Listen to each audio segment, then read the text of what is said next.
Hello friends, welcome back to my channel. ಇವತ್ತು ನಾವು ಹೆಲ್ದಿಯಾಗಿರೋಂಥ home made ಬಿಸ್ಕೆಟ್ನ ಹೇಗೆ ಮಾಡೋದು ಅಂತ ನೋಡ್ಕೊಳ್ಳೋಣ ಫ್ರೆಂಡ್ಸ್.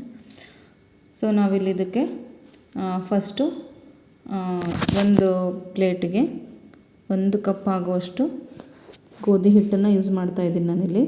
ಸೊ ಸ್ವಲ್ಪ ಹೆಲ್ದಿಯಾಗಿರಲಿ ಅಂತ ಹೇಳಿಬಿಟ್ಟು. ಸೊ ನೆಕ್ಸ್ಟು 1/4 ಕಪ್ಪಷ್ಟು ಸಕ್ಕರೆನ ಮಿಕ್ಸರ್ ಮಾಡ್ಕೋಬೇಕು ಫ್ರೆಂಡ್ಸ್. ಸಣ್ಣದಾಗಿ ಮಿಕ್ಸಿ ಮಾಡ್ಕೋಬೇಕು. ಸೊ ಇದಕ್ಕೆ ನಾನು 1 ಏಲಕ್ಕಿ ಹಾಕ್ಕೊಂಡ್ಬಿಟ್ಟು ಸ್ಮೂತಾಗಿ ಗ್ರೈಂಡ್ ಮಾಡ್ಕೊಂಡು ಬರ್ತೀನಿ. ಸೊ ನೆಕ್ಸ್ಟ್ ಇದಕ್ಕೆ ನಾವು ಗ್ರೈಂಡ್ ಆದಮೇಲೆ ಗೋಧಿ ಹಿಟ್ಟಿಗೆ ಈ ಶುಗರ್ ಪೌಡರ್ನ ಆ್ಯಡ್ ಮಾಡಬೇಕು ಫ್ರೆಂಡ್ಸ್. ಆ್ಯಡ್ ಮಾಡಿ ಚೆನ್ನಾಗಿ ಇದನ್ನು ಮಿಕ್ಸ್ ಮಾಡ್ಕೊಳ್ಳೋಣ. ಫ್ರೆಂಡ್ಸ್, ನೀವು ನಮ್ಮ ಚಾನಲ್ನ ಸಬ್ಸ್ಕ್ರೈಬ್ ಆಗಿಲ್ಲ ಅಂದರೆ ಸಬ್ಸ್ಕ್ರೈಬ್ ಆಗಿ, ಲೈಕ್ ಮಾಡಿ, ಕಾಮೆಂಟ್ ಮಾಡಿ. ಈ ವಿಡಿಯೋನ ನಿಮ್ಮ ಫ್ರೆಂಡ್ಸ್ ಮತ್ತು ನಿಮ್ಮ ಫ್ಯಾಮಿಲಿ ಮೆಂಬರ್ಸ್ಗೆಲ್ಲ ಶೇರ್ ಮಾಡಿ ಫ್ರೆಂಡ್ಸ್. ಸೊ ತುಂಬ ಕಡಿಮೆ ಇಂಗ್ರೀಡಿಯೆಂಟ್ಸಲ್ಲಿ ಬೇಗ ಆಗೋಗುತ್ತೆ. ಸೊ ಇದಕ್ಕೊಂದು 1/2 ಕಪ್ಪಷ್ಟು ಆಯಿಲ್ ಹಾಕ್ಕೊಳ್ತಾ ಇದ್ದೀನಿ ನಾನು. ಮನೇಲೇ ಇರುವಂಥ ಇಂಗ್ರೀಡಿಯೆಂಟ್ಸ್ನ ಯೂಸ್ ಮಾಡ್ಕೊಂಡ್ಬಿಟ್ಟು ಬಿಸ್ಕೆಟ್ನ ರೆಡಿ ಮಾಡ್ಕೋಬೋದು ಫ್ರೆಂಡ್ಸ್. ಈಗ ಸೊ ನಾವೀಗ ಬೇಕ್ರಿಯಲ್ಲಿ ತೊಗೊಂಬಂದರೆ ತುಂಬ ಸ್ಟಾಕ್ಗಳು ಇಟ್ಟಿರ್ತಾರೆ ಫ್ರೆಂಡ್ಸ್. ಸೊ ಅದು ಮಕ್ಕಳಿಗೆ ಹೆಲ್ತಿಗೆ ಒಳ್ಳೆಯದಾಗಿರಲ್ಲ. ಸೊ ನೋಡಿ, ಹಾಲನ್ನ ಕಾಯಿಸ್ಬಿಟ್ಟು ತಣ್ಣಗೆ ಮಾಡ್ಕೊಂಡಿದ್ದೀನಿ.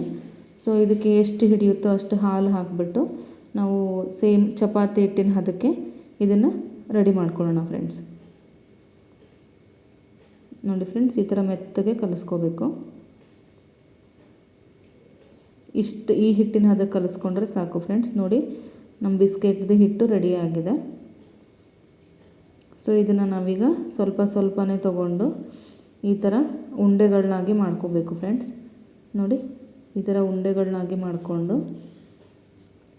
ಸ್ವಲ್ಪ ಈ ಥರ ಪ್ರೆಸ್ ಮಾಡಬೇಕು ಜಸ್ಟು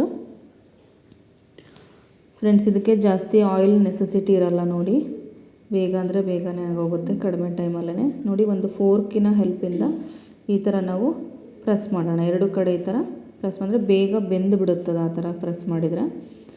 ಸೊ ನೋಡಿ, ಈ ಥರ ನಾನೀಗ ಎಲ್ಲದನ್ನು ರೆಡಿ ಮಾಡ್ಕೊಳ್ತೀನಿ. ನೋಡಿ, ಈ ಥರ ಒಂದು ಪ್ಲೇಟ್ಗೆ ಹಿಟ್ಟು ಮತ್ತು ಸ್ವಲ್ಪ ಆಯಿಲ್ ಹಾಕಿ ಗ್ರೀಸ್ ಮಾಡ್ಕೊಂಡ್ಬಿಟ್ಟು ರೆಡಿ ಮಾಡ್ಕೊಂಡಿದ್ದೀನಿ. ಸೊ ಇದನ್ನು ಫಸ್ಟ್ ಒಂದು ಕಡಾಯಿನ ಪ್ರೀ ಹೀಟ್ ಮಾಡ್ಕೊಂಡಿದ್ದೆ ಫ್ರೆಂಡ್ಸ್ ನಾನು, ಒಂದು 5 ಮಿನಿಟ್ಸ್. ಸೊ ಈ ಥರ ಇಟ್ಬಿಟ್ಟು ಒಂದು 20 ಮಿನಿಟ್ಸ್ ನಾವು ಲೋ ಫ್ಲೇಮ್ನಲ್ಲೇ ಇಟ್ಬಿಟ್ಟು ಚೆನ್ನಾಗಿ ಇದನ್ನು ಕುಕ್ ಮಾಡ್ಕೊಳ್ಬೇಕು ಫ್ರೆಂಡ್ಸ್. ಕರೆಕ್ಟಾಗಿ 20 ಮಿನಿಟ್ಸು ಬೇಕ್ ಮಾಡಿಕೊಂಡ್ರೆ ಸಾಕಾಗುತ್ತೆ. ಆರಾಮಾಗಿ ಚೆನ್ನಾಗಿ ಬಿಸ್ಕೆಟ್ ಥರನೇ ಇದು ಬೆಂದುಬಿಡುತ್ತೆ ಫ್ರೆಂಡ್ಸ್.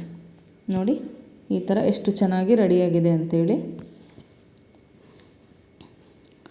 ಸೊ ನೋಡಿ ಫ್ರೆಂಡ್ಸ್, ನಮ್ಮ biscuit. So tea coffee evening ಟೈಮಲ್ಲಿ ಟೀ ಕಾಫಿ ಜೊತೆ ತಿನ್ನಲಿಕ್ಕೆ ಒಳ್ಳೆ ಟೇಸ್ಟಿಯಾಗೂ ಬರುತ್ತೆ, ತುಂಬ ರುಚಿಯಾಗೂ ಇರುತ್ತೆ. ಪ್ಲಸ್ ಮನೆಯಲ್ಲೇ ಮಾಡಿರೋದ್ರಿಂದ ತುಂಬ ಹೆಲ್ದಿಯಾಗೂ ಇರುತ್ತೆ.